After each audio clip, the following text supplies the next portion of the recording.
The old pickup truck rattled to a stop. Before Marcus Thorne lay his inheritance, a dilapidated ground cabin and a rickety treehouse, the thing that had become the town's running joke. The banker's words echoed in his mind, worthless. This was the end of hope. But as Marcus sank in despair, his loyal companion, Ghost, saw no ruin at all. The service dog let out a low whine, his body tensing, his eyes locked on the floorboards of the ground cabin, as if he knew the real legacy was buried right beneath their feet. Support us by subscribing to the channel. The Oregon morning mist clung to the small town of Havenwood like a shroud, muffling the sounds of the logging trucks that were its lifeblood.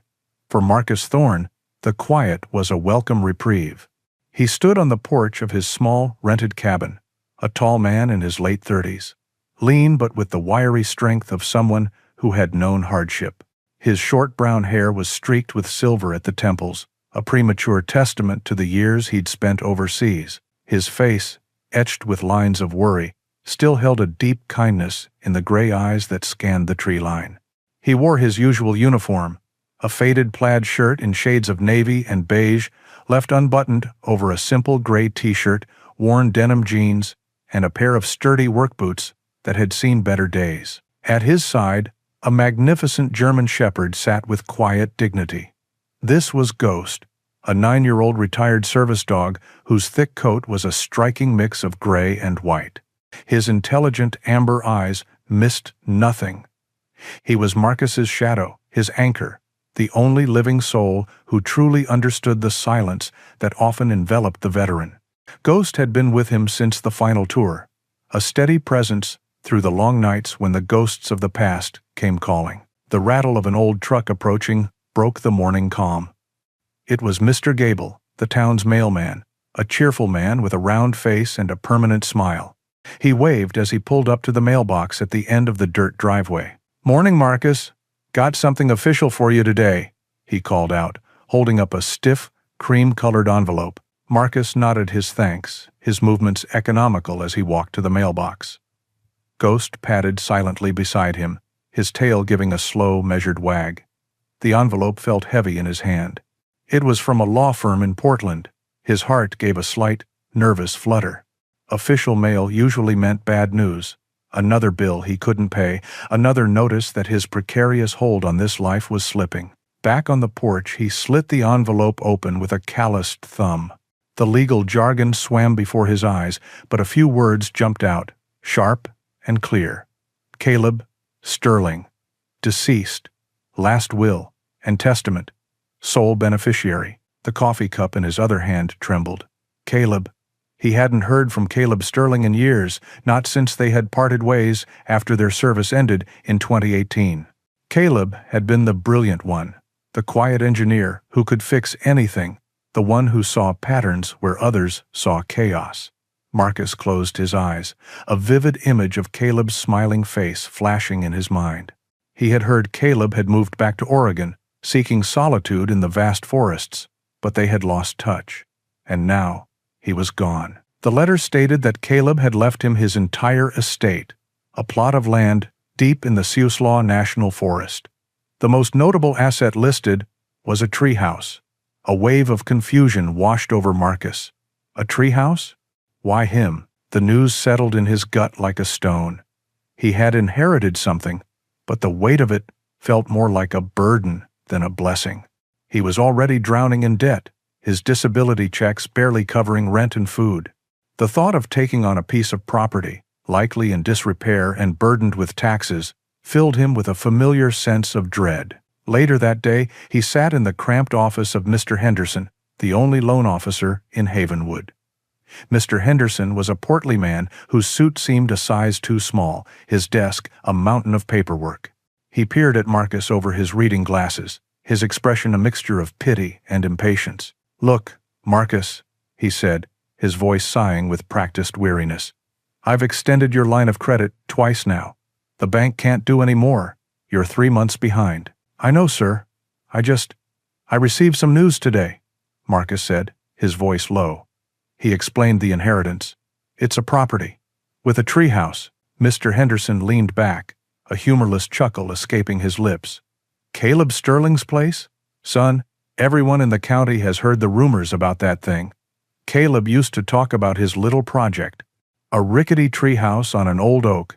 It's been falling apart for years. It's not an asset, it's a liability. The back taxes alone would be more than the land is worth." He shook his head. "I'm sorry about your friend, but this inheritance of yours is worthless. It only digs your hole deeper." The finality in the banker's voice extinguished the last flicker of hope. He left the office with the weight of the world on his shoulders, the town's pitying glances following him down the street. Worthless. The word echoed in his mind. The next morning, he drove his old, rattling pickup truck into the forest, Ghost sitting calmly in the passenger seat. They arrived at a small clearing. Just as described, there was a small, dilapidated ground cabin, and further in, a simple, sad-looking treehouse perched precariously on the branches of a large oak tree. It was exactly the worthless spectacle he had been promised. With a heavy heart, Marcus pushed open the creaking door of the ground cabin. The air inside was thick with the smell of damp earth and rotting wood. He spent the next few hours in a haze of futile effort, clearing away debris, his mind numb with despair. This was it, the end of the line. But then, something changed.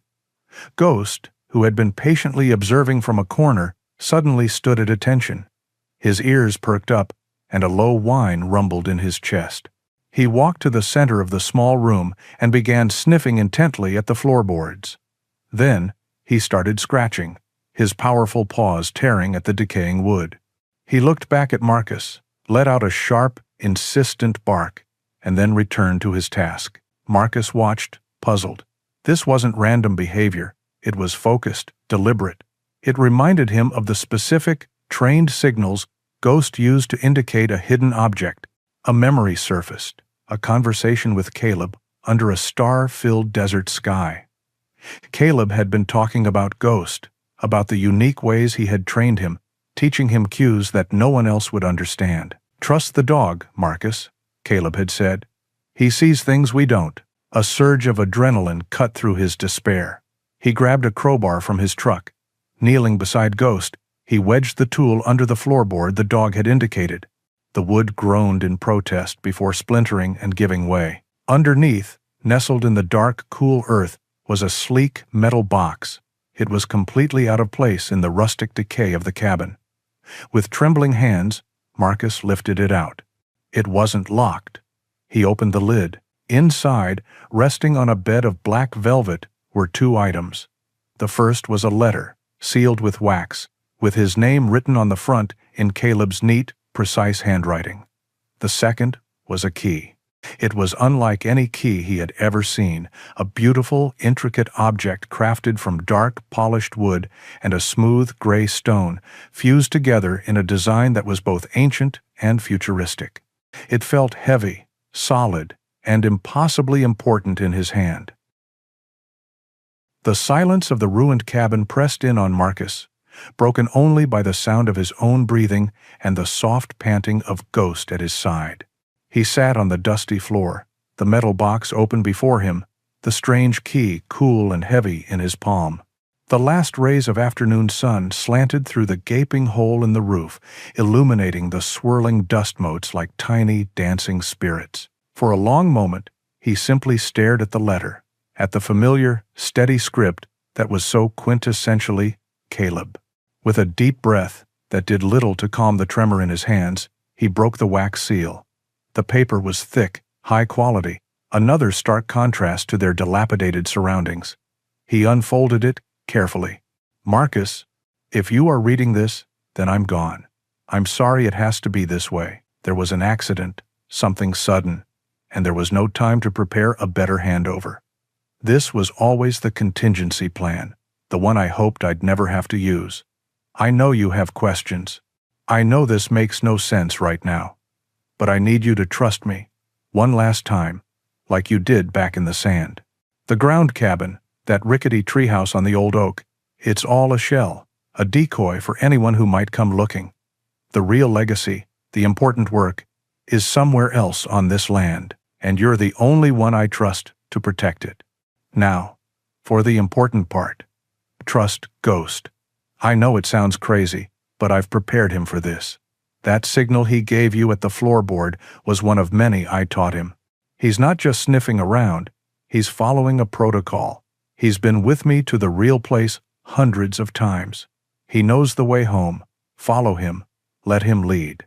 The key in your hand will open the door when you get there.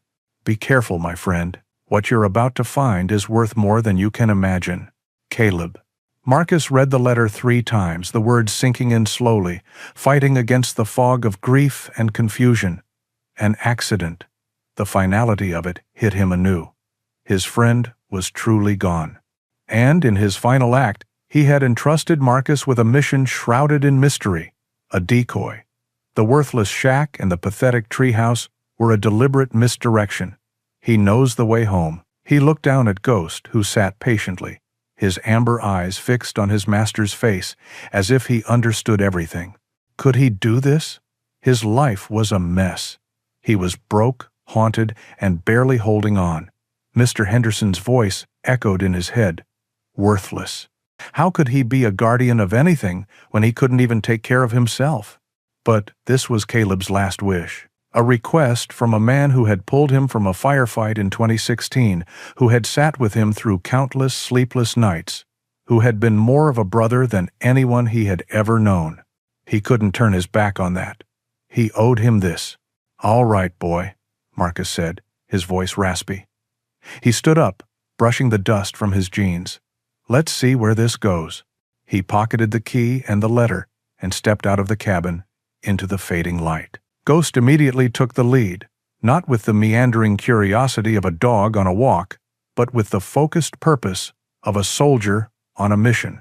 He bypassed the main track and the sad oak tree, plunging instead into the dense forest behind the cabin, following a path so overgrown it was nearly invisible to the human eye. Marcus followed, pushing through thorny branches and ducking under low-hanging limbs. The air grew cooler, smelling of damp earth and pine needles. The forest here was different, older. The trees grew taller, their trunks thicker. After about 20 minutes of walking, the landscape changed dramatically. The familiar oaks and firs gave way to a breathtaking sight, a secluded grove of ancient redwood trees. They were giants, titans from another age, their massive trunks rising like the columns of a cathedral, their tops disappearing into the misty sky. A profound silence permeated the grove, a sense of timeless peace that made Marcus feel like an intruder.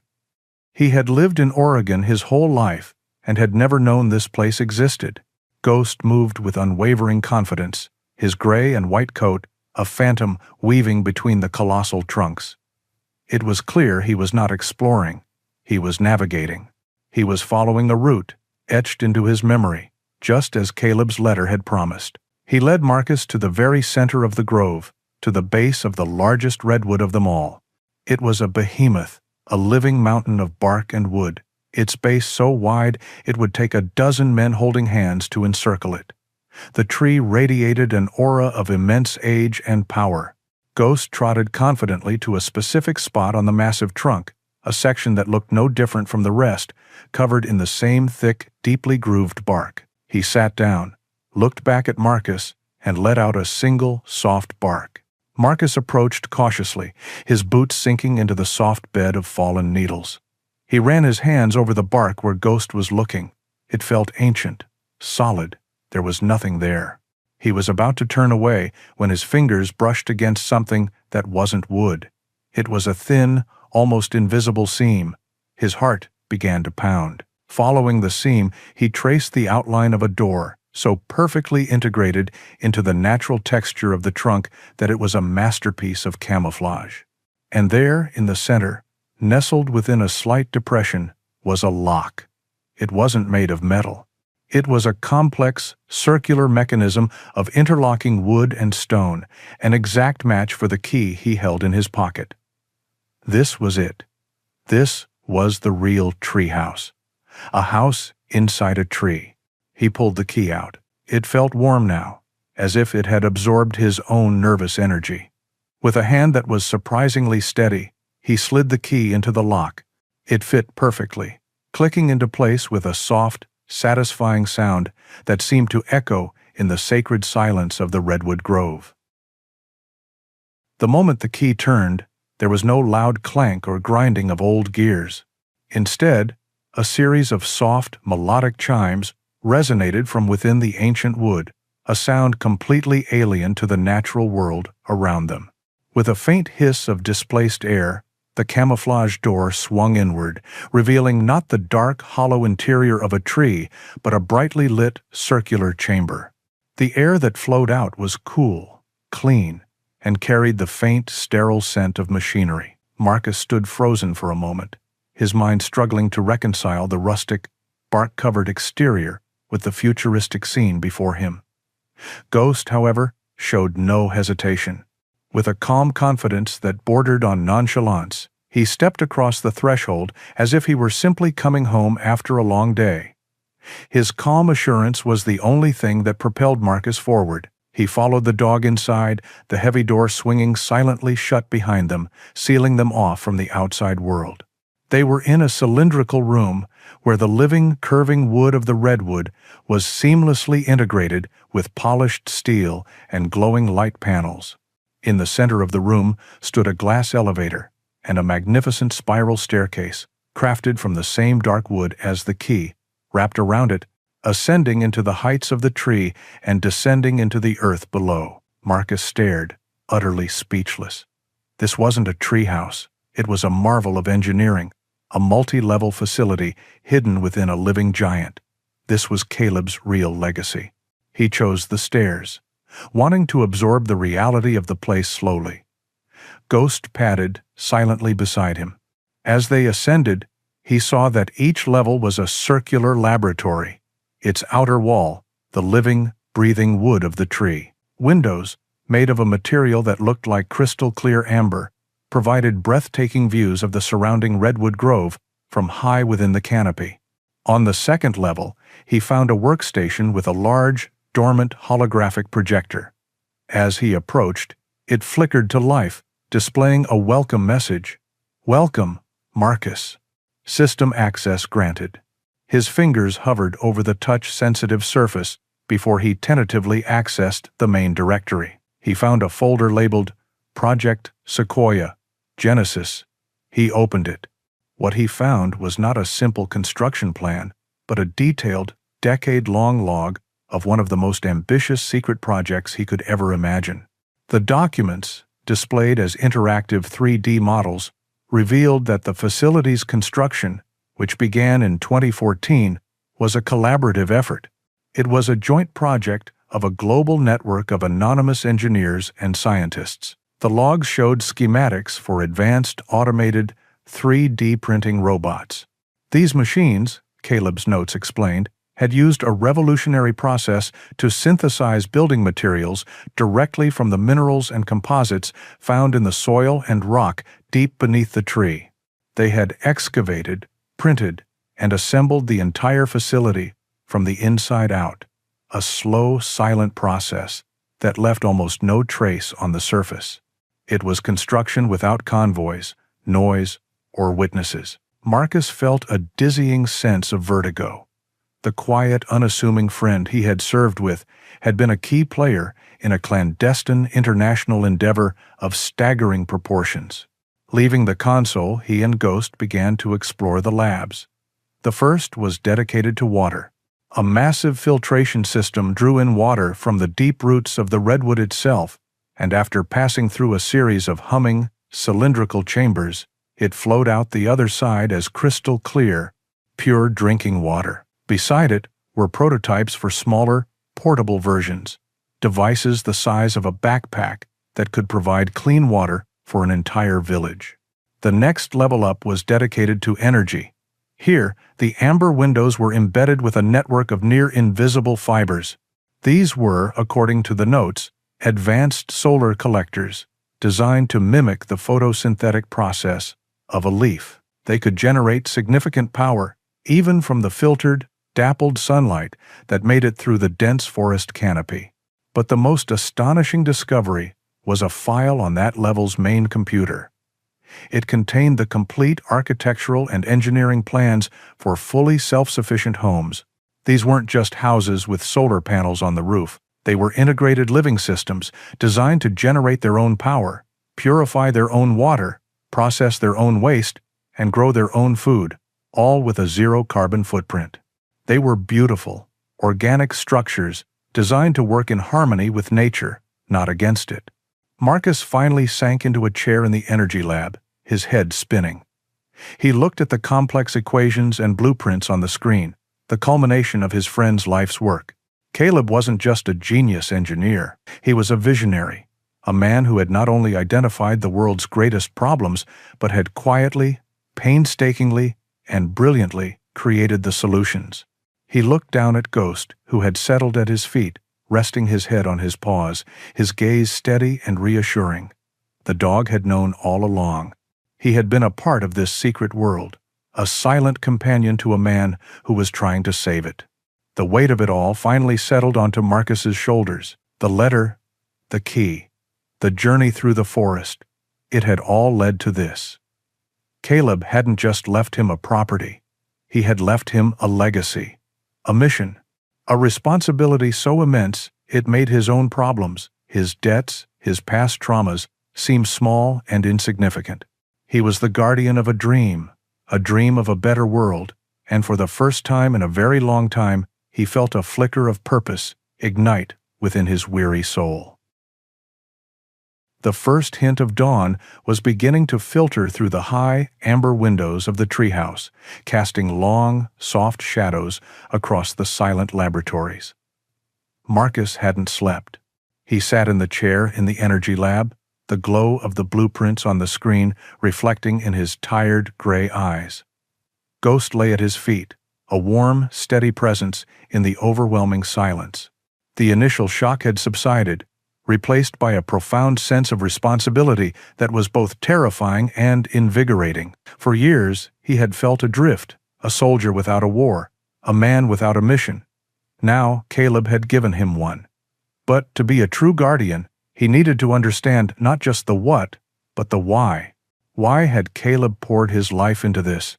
And why, out of everyone in the world, had he chosen Marcus, a broken veteran with nothing to his name? He needed more than technical specifications and construction logs. He needed to hear from his friend. Leaving the upper levels, he returned to the main workstation on the second floor. Ghost padded alongside him, his claws making soft clicking sounds on the polished floor. Marcus bypassed the project files and searched for a more personal directory. He found it. A single, encrypted file labeled simply, Journal. It was password protected. He tried the obvious first. Caleb's birthday. His service number. Access denied. He thought back to their time together, searching for a shared memory, something significant enough to be a password. One date stood out, seared into his memory. 10/22/2016. The day of the ambush. The day Caleb had saved his life, and he, in turn, had made a choice that defined them both. With a deep breath, he typed in the numbers. Access granted. The screen shimmered, and the file opened not to a text document, but to a series of video logs. The first thumbnail showed Caleb's face, looking older, wearier, but with the same intelligent light in his eyes. Marcus pressed play. His friend's image appeared before him, life-sized and startlingly real. He was in this very room, the living wood of the redwood, visible behind him. Entry 1, Caleb began, his voice filling the space, a ghost in the machine. If anyone is seeing this, it's probably Marcus, and if it is, I'm sorry I couldn't tell you all this in person. He ran a hand through his hair. The why is simple. I used to work for them, the big tech firms. In 2012, I developed a low-cost water purification system. It could have brought clean water to millions. They shelved it. The profit margins were too low. They chose profit over people. I quit the next day. I realized then that the most brilliant innovations in the world are useless if they're locked in a corporate vault. So, I decided to build my own. Marcus listened, captivated. This was a side of Caleb he had never known. He clicked on the next log. Entry 12, the decoy. A faint, clever smile touched Caleb's lips. People in Havenwood probably think I was a crazy old hermit building a rickety treehouse. That's because I wanted them to. A few times a year, I'd go into town for supplies and make sure to talk about my little project. I'd complain about the leaky roof on the oak tree, the unstable ladder. I made it a local joke, the perfect camouflage. No one looks for a secret in a place everyone already thinks is worthless. It was brilliant. The town's mockery, Mr. Henderson's dismissal, it had all been part of Caleb's plan. He skipped ahead to the final, most recent entry. The image was sharper. Caleb looked tired, the lines on his face deeper. He looked directly into the camera, and Marcus felt as if his friend was in the room with him. Entry 42. The Who. Marcus, if you're watching this, it means you've accepted this burden, and I know you're asking why you. You're not an engineer, you're not a scientist. You're right, but that's exactly why it had to be you. Caleb leaned forward. Do you remember that day? The 22nd of October, 2016? We were pinned down.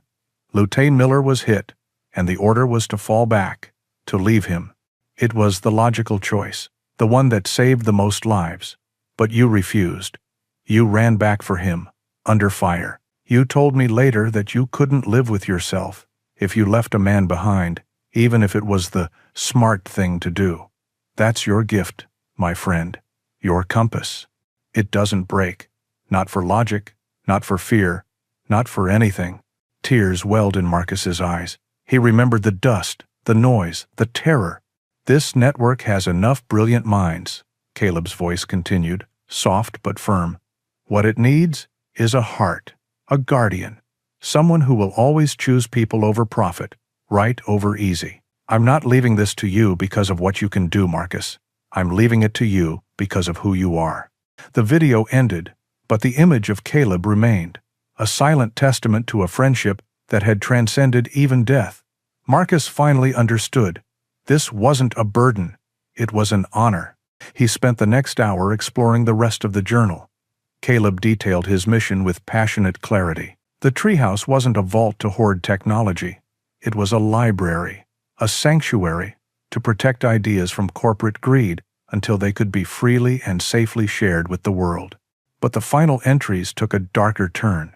Caleb's tone grew more urgent. He mentioned a name repeatedly. GeoCorp Innovations. They know, one entry read. Somehow, they found out about my work. They started with offers, millions of dollars. When I refused, the offers turned into threats. Legal action, patent challenges. They're trying to bleed me dry, to force me to sell. They're a pack of wolves, and they smell something they want. I'm running out of time. The last entry was dated just 2 weeks before Caleb's accident. His face was grim. They're getting more aggressive. I fear they won't stop at legal threats. Be careful, Marcus. They will come for you too. The screen went dark. The silence in the treehouse felt heavier now, charged with a new sense of menace. Marcus stood up. The grief was still there, a dull ache in his chest, but now it was forged with something new. Resolve. Caleb hadn't just left him a legacy to protect, he had left him a fight to finish. He looked down at Ghost, who rose to his feet and nudged his hand with his head, his amber eyes full of a deep, knowing intelligence. They were in this together, the guardian and his companion, and they would not let Caleb's dream die. 2 days passed in a blur of discovery. Marcus and Ghost established a new routine within the living walls of the treehouse. By day, Marcus immersed himself in Caleb's work, studying the intricate systems, reading through research papers, and trying to grasp the sheer scale of his friend's vision. By night, he watched Caleb's video logs, piecing together the story of the global network and the man who had built it. For the first time since leaving the service in 2018, Marcus felt a sense of belonging, a purpose that quieted the restless ghosts of his past. The treehouse was no longer just Caleb's legacy. It was becoming his sanctuary. Ghost, too, seemed to settle into this new life. He would lie for hours on the cool floor of the main lab while Marcus worked, a silent, watchful guardian. But he was never truly at rest. His ears would twitch at the slightest sound from outside, his head lifting to test the air that circulated through the facility's advanced ventilation system. On the third morning, a high-pitched chime echoed through the lab, a sound Marcus hadn't heard before. He located the source, a sleek satellite phone resting in a charging cradle on the main console. It was a direct, secure line to the outside world. The screen displayed an incoming call from a blocked number. A knot of apprehension tightened in his stomach. He knew, instinctively, who it was. He let it ring 3 times before answering. "Hello? Am I speaking with Mr. Marcus Thorne?" The voice on the other end was female, smooth as polished glass, and carried an unmistakable air of authority. It was calm, professional, and utterly devoid of warmth. "Who is this?" Marcus asked, his voice steady. "My name is Evelyn Reed. I am a senior executive with GeoCorp Innovations. I'm calling to express our deepest condolences regarding the passing of Mr. Caleb Sterling. He was a brilliant mind, and his loss is a great one for the scientific community." Marcus remained silent, his grip tightening on the phone. Ghost, sensing the tension in his master, rose from his spot on the floor and came to stand at his side, a low, almost inaudible growl rumbling in his chest. "Mr. Thorne," Evelyn continued, her tone unwavering, "we have been made aware, through public records, that you are the sole heir to Mr. Sterling's estate. We were in preliminary discussions with him about acquiring some of his more promising research. We would like to extend that same offer to you. We are prepared to offer a sum of 8 figures for the intellectual property contained within the treehouse. It would be a life-changing amount of money, enough to ensure you never have to worry about finances again. 8 figures. The number was so large it was almost meaningless. A year ago, he would have done anything for a fraction of that. But now, he knew what the work was worth, not in dollars, but in human lives. "It's not for sale," Marcus said, his voice firm. There was a brief pause on the other end. When Evelyn spoke again, the silkiness in her voice had been replaced by a thin edge of steel. "I see. Perhaps you don't understand the complexities of the situation. Caleb's work, while brilliant, is also unverified. Without the resources of a company like ours for development, testing, and distribution, these technologies are not only worthless, they could be dangerous. Furthermore, intellectual property can be a very contentious field. Patents can be challenged, prior art can be claimed. It would be a shame to see Caleb's legacy tied up in costly legal battles for years, only to be lost."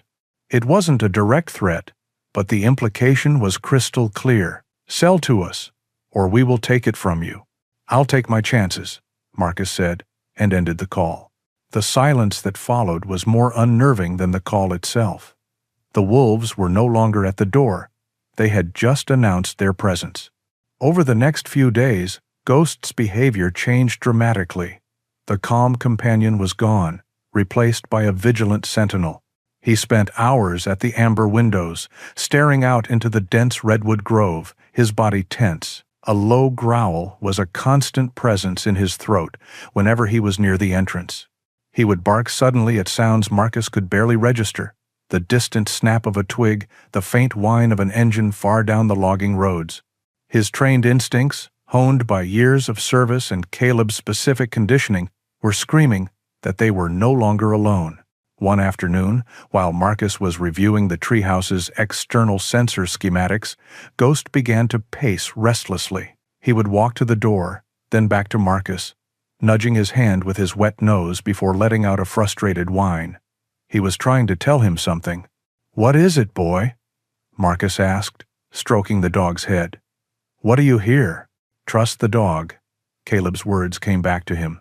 Marcus went to the security console, a section of the main system he hadn't yet explored.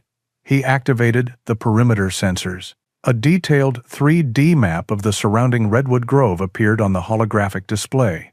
He initiated a full-spectrum scan. For a few moments, nothing. Then, the system began to ping. Red dots appeared on the map, scattered through the giant trees surrounding their location. He zoomed in on one. The system identified it. A micro camera, camouflaged as a piece of bark, its lens no bigger than a pinhead. He scanned again, finding 3 more, strategically placed to provide full coverage of the entrance. His blood ran cold. Then, the system alerted him to an aerial anomaly. He directed the sensors upward, high above the canopy, almost invisible against the bright blue sky. A drone hovered silently. Its advanced optical sensors pointed directly at their location. They weren't just being watched, they were under surveillance. The full weight of Caleb's warning crashed down on him. The legal threats from Evelyn Reed were just the opening move. GeoCorp was playing for keeps. He looked down at Ghost, who was now sitting calmly. His duty done. He had warned his master, and his master had listened. Marcus placed a hand on the dog's strong back, feeling the steady rhythm of his breathing. The fear was real, a cold knot in his stomach, but it was overshadowed by a fierce, protective anger. They had threatened his friend, and now they were coming for him. They had invaded his sanctuary. This was no longer just about protecting a legacy. This was personal. The discovery of the surveillance devices changed everything. The treehouse no longer felt like a sanctuary. It felt like a besieged outpost. A cold, calculated paranoia settled over Marcus. He spent the next few days in a state of heightened alert, his old training kicking in. He disabled the external cameras GeoCorp had planted. Using a targeted electromagnetic pulse he found in the treehouse's security protocols. He knew it was a temporary measure, a way of telling them he was aware, but it was a start. He dedicated his time to studying the security systems, learning the treehouse's defenses, and trying to anticipate GeoCorp's next move. He was a soldier again, analyzing a threat, preparing a defense. The work was consuming, pushing his own ghosts to the back of his mind, replacing them with a clear and present danger. Ghost remained his silent partner in this new mission. The dog's vigilance never wavered. He was a living, breathing perimeter alarm, his senses far more acute than any piece of technology. Marcus found himself relying on the subtle shifts in the dog's posture, the twitch of an ear, the low rumble in his chest. It was during one of these long, tense afternoons in the lowest lab level, the one closest to the tree's base, that Ghost's behavior shifted from general vigilance to something specific and strange. Marcus was at a workstation, studying the schematics of the root system's water collectors, when he noticed the dog's odd posture. Ghost was lying flat on the floor in the exact center of the room, his body rigid.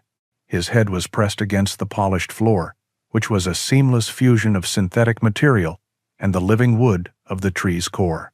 His ears were twitching erratically, as if he were listening to something deep within the earth. A low, continuous whine escaped his throat, a sound of confusion or distress. He wasn't looking at the door or the windows, he was focused entirely on the floor beneath him. Marcus knelt beside him.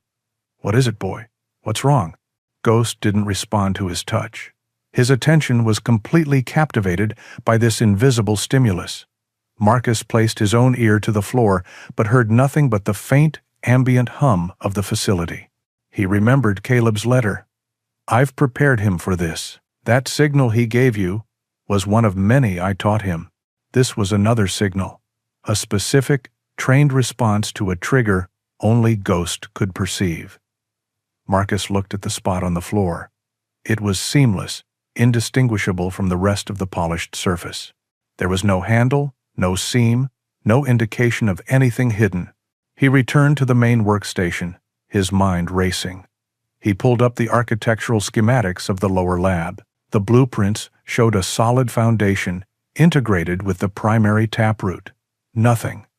He then accessed Caleb's personal research notes, searching for keywords: signal, audio, ghost, trigger. He found it. A short, technical note buried in a subfolder on acoustic engineering. It described a low-frequency ultrasonic emitter, designed to operate on a frequency far above the range of human hearing, but perfectly audible to a canine. Caleb had designed it as a failsafe, a way to reveal the facility's deepest secret only to someone accompanied by Ghost. The note included a diagram. The emitter was located directly beneath the center of the lab floor, and it was activated by a pressure plate sequence. Marcus looked at the floor, then back at the diagram.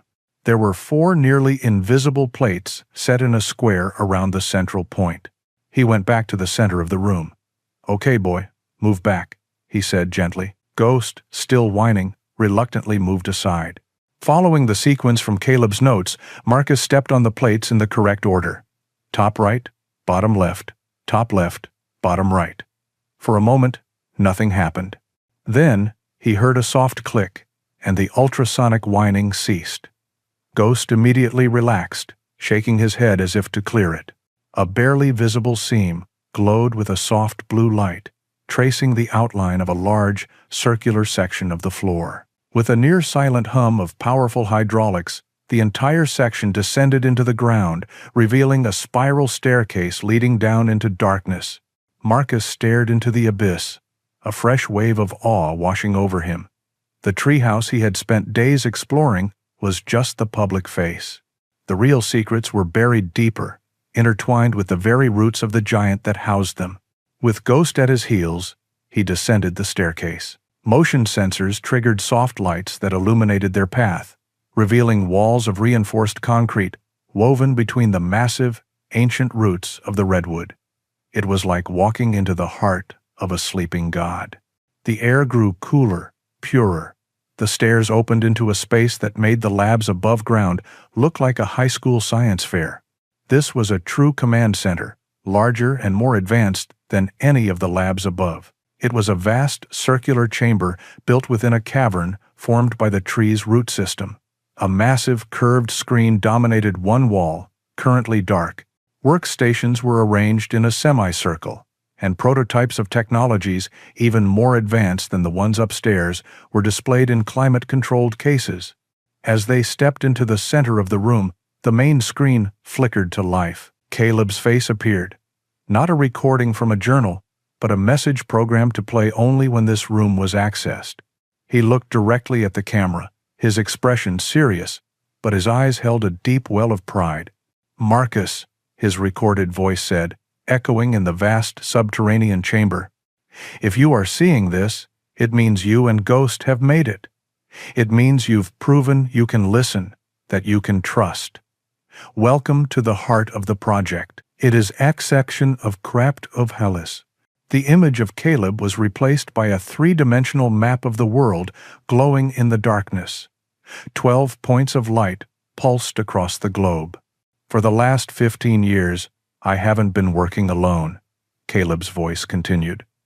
"The research facility you've discovered, this treehouse, is only one of 12 similar installations around the world. We are a global network, a quiet coalition of scientists and engineers who share a single vision: to develop freely available, sustainable technology for all of humanity." The screen went dark, leaving Marcus and Ghost standing in the silence of the secret vault, the weight of a global mission settling upon them. The holographic map of the world pulsed with a soft blue light, casting an ethereal glow across the subterranean command center. The 12 points of light, scattered across continents and oceans, represented a secret promise, a hidden hope for humanity. Marcus stood before it, the scale of Caleb's life's work finally crashing down on him. He was not just the heir to a single isolated treehouse, he was the inheritor of a key to a global kingdom of innovation. Ghost, who had descended the stairs with a quiet confidence, now seemed to sense the monumental shift in their reality. The dog stood beside Marcus, his body a little stiffer, his head held a little higher. He let out a soft whine, not of distress, but of deep, resonant understanding, as if the glowing map spoke a language he knew. On the main console, a new icon had appeared, a stylized globe with interconnected lines. Network link, active. Caleb had left him the key, and now he had shown him the door. It was up to Marcus to walk through it. With a deep, steadying breath, he touched the icon. The massive screen in front of them shimmered, then split into 3 separate windows. In each, a face appeared, live and in real time. The first was a man with kind, weathered features and a warm, intelligent smile. He had dark, curly hair, peppered with gray, and wore a simple, sand-colored shirt. The background showed a stark, sun-drenched landscape through a window. A caption appeared below him: Dr. Eris Thorne, Morocco Desert Research Station. The second window showed a woman with sharp, analytical eyes and blonde hair pulled back in a severe bun. She wore a white lab coat, and behind her were complex atmospheric monitoring devices. Her expression was one of cautious concern. The caption read, Dr. Lena Petrova, Swiss Alpine Laboratory. The third was a younger man with a bright, energetic face. His background a lush, tropical green. He was Dr. Kenji Tanaka, Philippines Island Facility. For a moment, they all simply stared at each other through the void of cyberspace. It was Eris from Morocco who broke the silence, his voice filled with a profound, weary relief. Caleb? He asked, his voice hopeful, before his face fell slightly as he took in Marcus's features. Number, you are not him. Who are you? My name is Marcus Thorne, Marcus said, his voice feeling small in the vast chamber. Caleb was my friend. He left this place to me. A wave of shared grief and understanding passed between the three scientists. Lena Petrova's sharp features softened. We had feared as much. We lost contact with him over a month ago. We knew something was wrong. His security protocols were absolute. The only way you could be there is if he designated you as his successor, honor, and we are so sorry for your loss, Marcus, Kenji added from the Philippines, his youthful face somber, and for ours. Caleb was the heart of this network. He was our leader. He told me about the network in a final message, Marcus explained. I had no idea. That is what he wanted the world to think, Lena said, her analytical tone returning. It was his greatest protection. But that protection is failing. The pressure is increasing. GeoCorp Innovations, they have been targeting all of us. Since we lost contact with Caleb, it has gotten worse. It is as if they sensed a weakness. Aris nodded in agreement. They are trying to isolate us. But we have not been idle. For the past several months, Caleb was coordinating a new strategy. We have been secretly lobbying contacts within the United Nations Environment Program, feeding them data, building a case for legal protection on a global scale. But without him to guide us, our efforts have stalled. And fine Zoe. The weight of their words pressed down on Marcus. This was not a distant threat. It was an active, coordinated assault on everything his friend had built. He was standing in the nerve center of a silent war. It was Lena who voiced the question that hung in the air. Caleb chose you for a reason, Marcus. His final protocol was clear. In the event of his death, his designated successor is invited to assume his role as the North American coordinator. She looked at him intently, her gaze piercing. The network needs its heart back. We need a leader. We are asking you to be that leader. The offer hung in the silent chamber. Marcus felt a surge of panic. Him? A leader? He was a broken soldier who had spent the last 7 years trying to disappear. He knew how to follow orders, how to survive. He didn't know how to lead a global network of geniuses. I'm not an engineer, he stammered, the words feeling inadequate. I'm not a scientist. I wouldn't know the first thing about coordinating research. Caleb told us about you, Eris said gently. He said you were the most honorable man he ever knew. He said you had a core of integrity that could not be broken. That is what we need, Marcus. Not another scientist. We have plenty of those.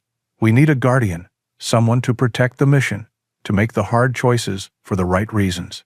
That is what Caleb did. And that is what we believe you can do.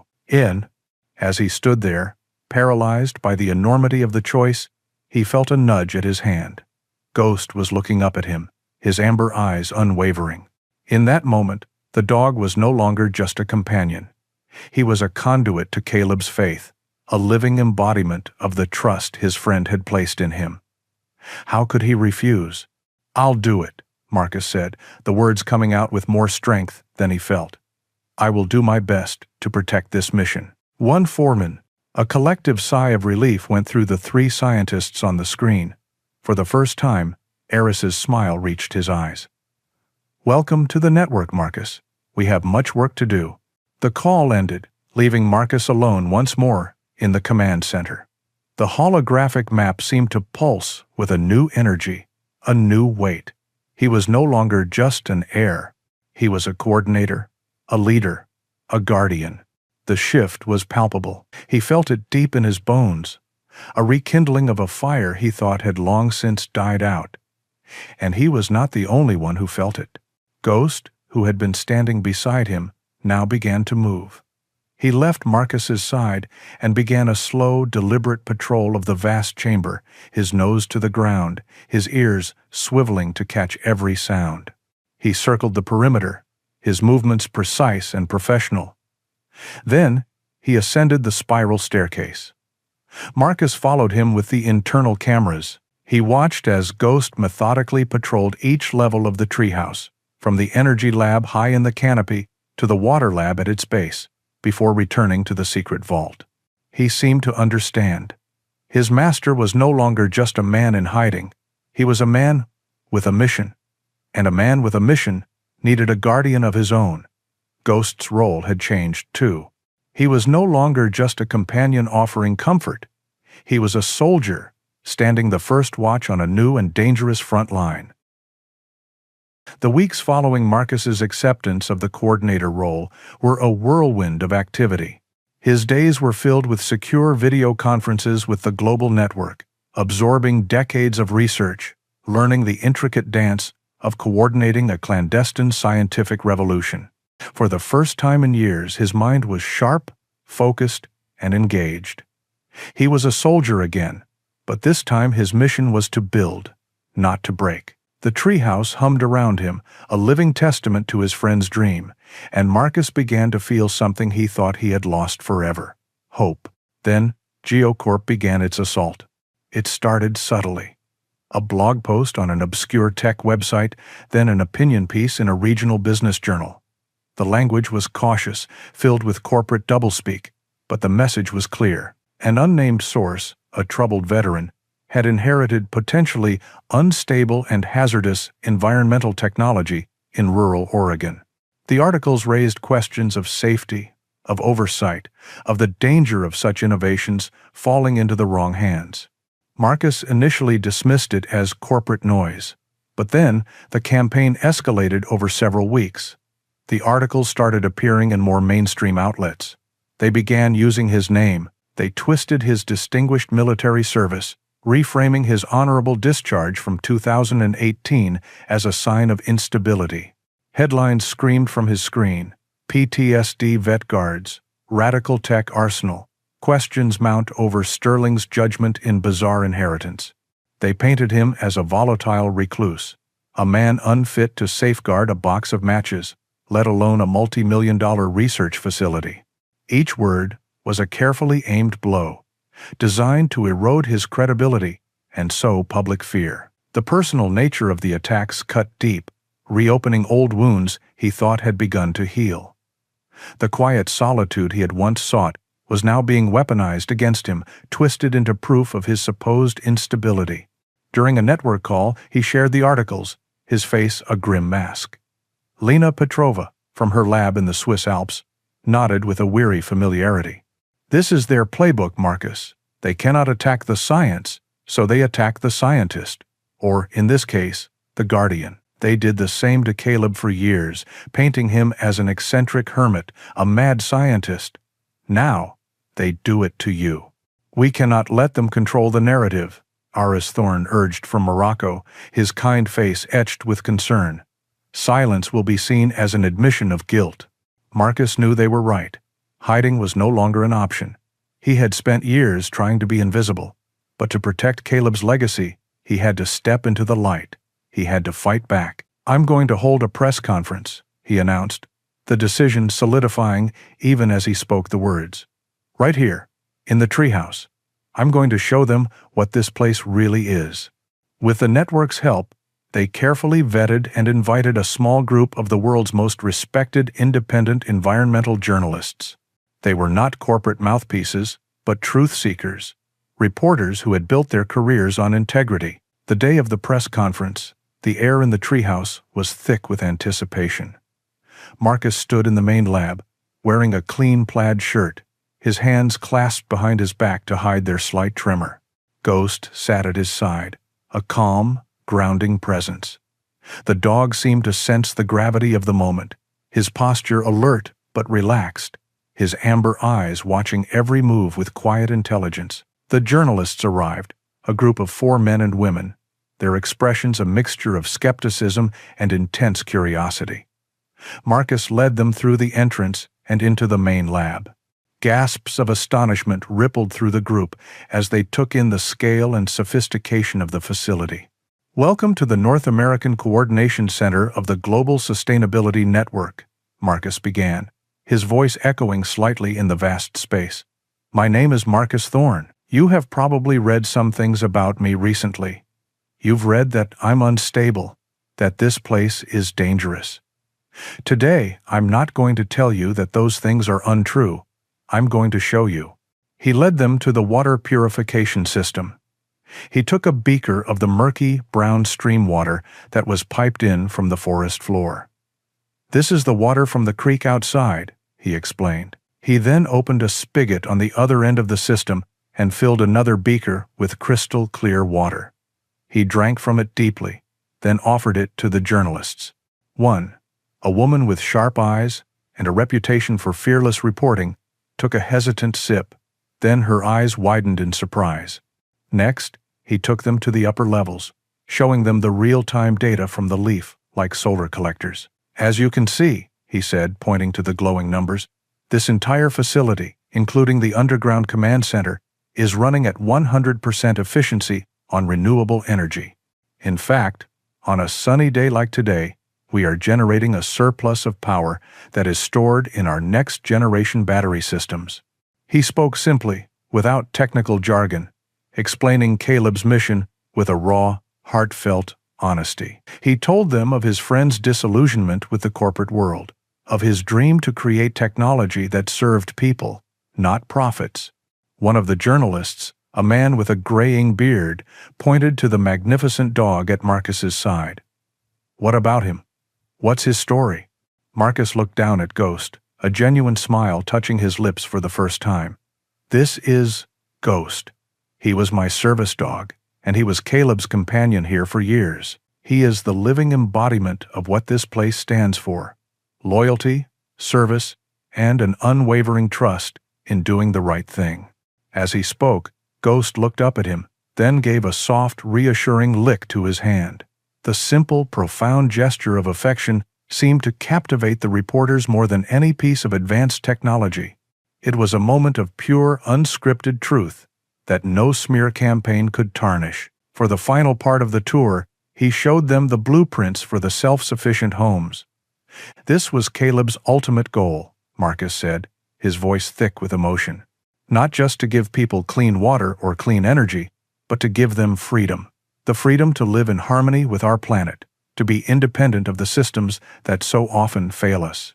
This technology is not for sale, because it was never meant to be a product. It was meant to be a gift." ISP. The press conference ended not with a flurry of questions, but with a moment of quiet, respectful silence. The journalists looked from the incredible technology to the honest, weary face of the veteran, and to the noble dog at his side. They had come expecting to find a troubled man hoarding dangerous secrets. They had found a guardian protecting a beautiful dream. The press conference was a resounding success. The stories that emerged were not of a troubled veteran, but of a dedicated guardian. They spoke of Caleb's brilliant vision, of the incredible promise held within the treehouse's walls, and of the noble dog who stood as a symbol of the project's integrity. For several weeks, a fragile peace settled over the forest. The online attacks ceased, the legal notices stopped arriving, and the network was able to share information and coordinate research without the constant threat of interference. It was a brief, hopeful dawn, and Marcus allowed himself to believe, for the first time, that they might actually win. The illusion was shattered on a cold, gray Tuesday morning. Ghost was the first to know. He had been dozing at the base of the spiral staircase when he suddenly shot to his feet, a deep, guttural growl vibrating in his chest. His hackles were raised, and his eyes were fixed on the main entrance. Marcus, working at the console in the underground command center, saw the dog's alert status on his security monitor. He raced up the stairs, his heart pounding a familiar, frantic rhythm against his ribs. Through the amber windows high in the tree, he saw them. A convoy of black SUVs and unmarked vans was snaking its way up the hidden access road, their engines a low, menacing growl that disturbed the forest's quiet. They were not just a few observers this time. This was a force. He immediately activated the facility's lockdown protocols. Heavy, reinforced panels, camouflaged as bark on the outside, slid into place over the windows, plunging the interior into the cool, artificial light of the systems. On the main screen, the external sensors provided a clear picture. A large team of men in dark, tactical gear, bearing the GeoCorp logo on their sleeves, was forming a perimeter around the giant redwood. With them were two men in dark suits, their faces grim and official, and leading them all was Evelyn Reed. She stood before the camouflaged entrance, a bullhorn in her hand, her expression one of cold, triumphant victory. "Marcus Thorne," her amplified voice boomed, the sound muffled but clear through the thick walls. "We have a federal warrant to search these premises. This facility is under investigation for concerns of national security and the housing of unregulated, potentially hazardous technology. You are ordered to open the door and surrender the facility." A call came through on the secure network line. It was Lena Petrova, her face pale with alarm. "Marcus, they're here too. In Switzerland. Aris and Kenji are reporting the same. It's a coordinated, global raid." This was it. The final, desperate move of a cornered predator. They had failed to win in the court of public opinion, so they had used their political connections to bring the full force of the state down upon them.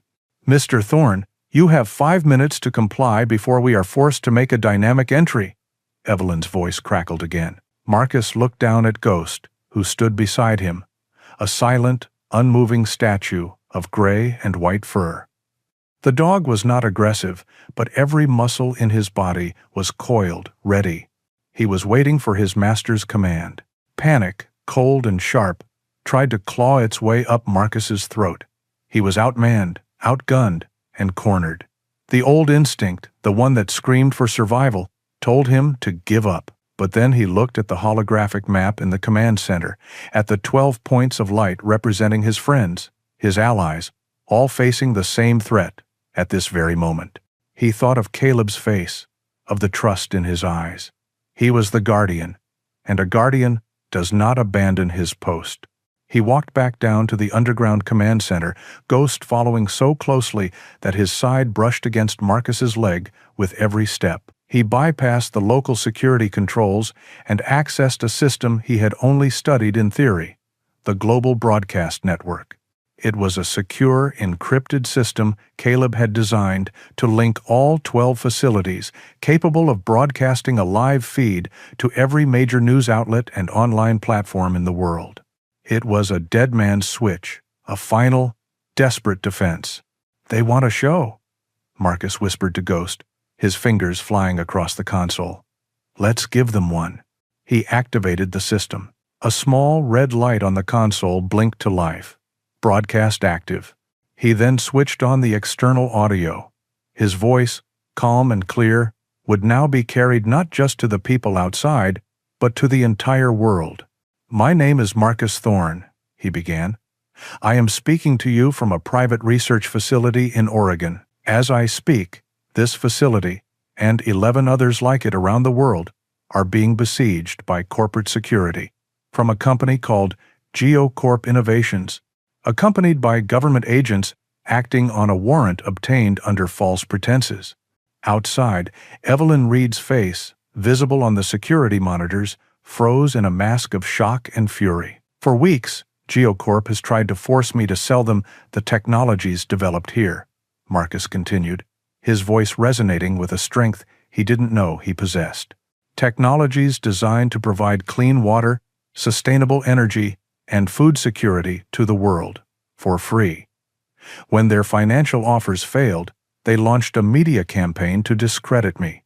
When that failed, they resorted to this: an act of intimidation, an attempt to seize control of these innovations through force. It is.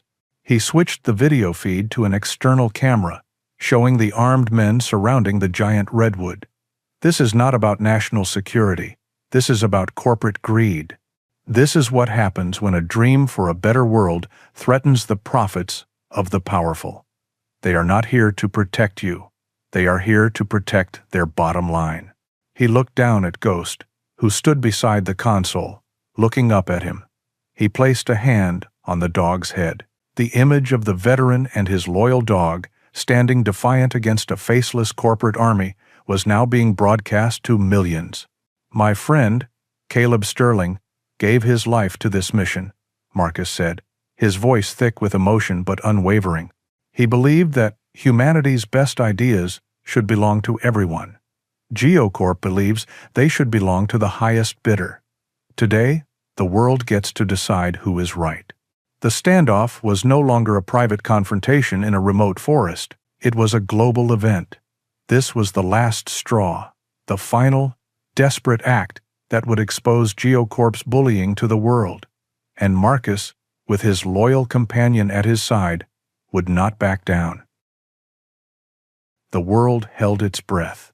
Marcus's voice, raw and steady, echoed from millions of screens, a single point of defiance against a global corporate machine. The image of the lone veteran and his steadfast dog became an instant, powerful symbol. The live feed was no longer just a broadcast.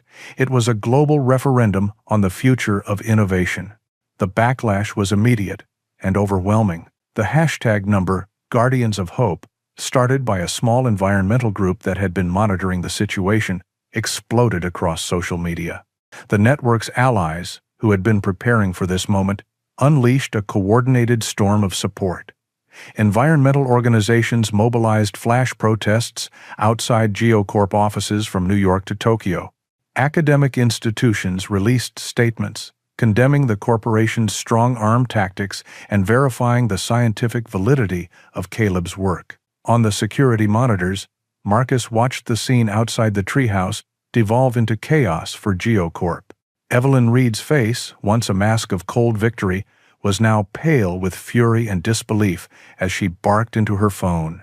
The government officials with her were visibly wilting under the intense public scrutiny, their authority evaporating with every passing minute. The tide turned decisively when a call came through to the treehouse, not on the secure network line, but on a public channel, patched through by a friendly news organization. The caller identified himself as a representative from the United Nations Environment Program. "Mr. Thorne," the man's calm, authoritative voice said, now audible to the entire world. "The UN has been monitoring the work of this network for several years, based on information provided by your colleagues. We recognize these technologies not as corporate assets, but as a vital part of our shared global heritage. We are officially intervening and issuing a temporary emergency protection order, freezing all legal and civil actions against your network, pending a full hearing." The announcement was a fatal blow to GeoCorp's operation. The flimsy legal pretext of their warrant dissolved in the face of international intervention. Within the hour, the government officials received new orders. They formally withdrew their support, leaving Evelyn Reed and her corporate security team isolated and exposed. Defeated, they had no choice but to retreat, their convoy of black SUVs slinking back down the forest road in a humiliating procession of failure. Silence, profound and absolute, descended upon the forest once more. Marcus stood in the command center, the adrenaline slowly draining from his body, leaving a deep, bone-weary exhaustion in its place. He sank to his knees and wrapped his arms around Ghost's thick neck, burying his face in the dog's gray and white fur. Ghost whined softly and leaned into him, a solid, living anchor in a world that had just been turned upside down. They had done it. They had held the line. The months that followed were a testament to the power of a single, defiant act. The UN's temporary order became a permanent one. The network's technologies were officially designated as International Environmental Heritage, forever safe from corporate control. GeoCorp, crippled by the public relations disaster and facing multiple investigations, was forced into a massive restructuring, its reputation in tatters. The treehouse was transformed. The lockdown panels were permanently retracted, and the once secret facility became a beacon of hope. Scientists, engineers, and community leaders from around the world made the pilgrimage to the Oregon forest, not as tourists, but as students and collaborators. Marcus, the reluctant guardian, became a respected leader. He spent his days coordinating with the global network, sharing Caleb's innovations, and helping communities implement the technologies that were now changing lives. He was no longer the haunted man living in a rented cabin. He had found his purpose, not on a battlefield, but in a quiet forest, continuing the work of a fallen friend. The ghosts of his past were still there, but they were quieter now, their voices drowned out by the hum of progress and the laughter of children in a distant village who now had clean water to drink. Ghost remained his constant companion. The noble German Shepherd became an icon in his own right, a beloved symbol of the network's unwavering loyalty to its mission. He would often lie at Marcus's feet during the long video calls, his calm presence a reassuring sight to people from every corner of the globe. He was the quiet, steady heartbeat of the entire operation. One crisp autumn afternoon, months after the confrontation, Marcus and Ghost stood on the highest observation deck of the treehouse, looking out over the canopy. The forest was a riot of color, the air clean and cool. In the valley below, the small town of Havenwood was undergoing its own transformation. Solar panels, built from Caleb's designs, now graced the rooftops, and a new community greenhouse, using the treehouse's hydroponic systems, was providing fresh food for everyone. Marcus looked down at the dog, whose amber eyes were fixed on the horizon. "He would be proud, boy," Marcus said softly. "He would be so proud of what we've all built together. It is refreshin', it is refine." Ghost looked up at him, his tail giving a slow, gentle wag. He nudged his master's hand, a simple gesture of shared understanding. They had inherited a treehouse that people called worthless, but they had helped create a world where clean water, renewable energy, and hope were priceless. Caleb's mission was safe. His legacy was no longer a secret hidden in a tree. It was a living, growing force for good, nurtured by a global community and protected always by a faithful guardian and his loyal dog. The legacy was eternal. In the quiet moments of life, we often find that true wealth is not what we own, but the loyalty we share and the purpose we defend. A faithful companion can remind us that even after the deepest loss, a new mission can give us a reason to fight again. If the bond between Marcus and Ghost touched your heart, we invite you to share their story with others. Your support through likes and subscriptions allows us to bring more tales of courage to light, and your comments let us know we've made a connection. Our newest story is waiting for you now, right on the screen.